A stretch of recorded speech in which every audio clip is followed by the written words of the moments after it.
खरीप हंगामासाठी 1,24,560 क्विंटल बियाण्यांची गरज असताना प्रत्यक्षात मात्र 76,434 क्विंटल इतक्याच बियाण्यांचा पुरवठा झालाय.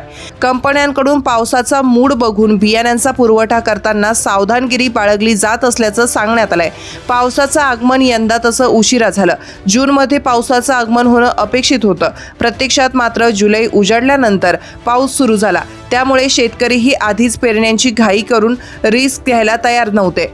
आतापर्यंत अवघ्या 47,828 हेक्टरवर पेरण्या झाल्या आहेत. दुसरीकडे बियाण्यांचा पुरवठा करणाऱ्या कंपन्याही सावध पावित्र्यात आहे. आधीच मागणी इतकं सगळ्याच बियाण्यांचा पुरवठा करण्याचं कंपनीनं टाळलं, कारण पाऊस नेमका कधी सुरू होतो हे बघून त्यावर कोणती पिकं घ्यायची हे शेतकरी ठरवत असतात. म्हणूनच कंपन्यांनी त्याप्रमाणे बियाणं उपलब्ध करून देण्यास प्राधान्य दिलं. सध्या मागणी इतकी बियाणे उपलब्ध नाही. त्यामागचं हेच प्रमुख कारण सांगितलं जात आहे. कापूस, भात, मका, ज्वारी, बाजरी, नागली, तूर, मूग, उडीद, भुईमूग, खुरसणी, सोयाबीन या प्रमुख पिकांचा एकूण 1,24,560 क्विंटल बियाण्यांची मागणी करण्यात आली आहे.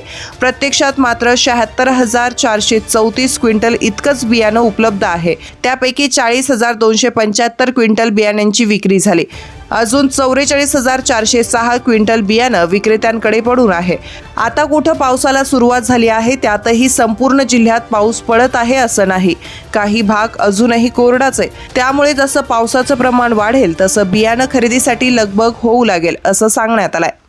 तुमच्या भागातील प्रत्येक बातमी पाहण्यासाठी तसेच अशाच ताज्या आणि विश्वासार्ह घडामोडींसाठी उत्तर महाराष्ट्र न्यूज नेटवर्क सोबत जोडलेले रहा. सोबतच फेसबुक, इंस्टाग्राम आणि यूट्यूबवरही आम्हाला लाईक आणि शेअर तसेच सबस्क्राईब आणि फॉलो करायला विसरू नका.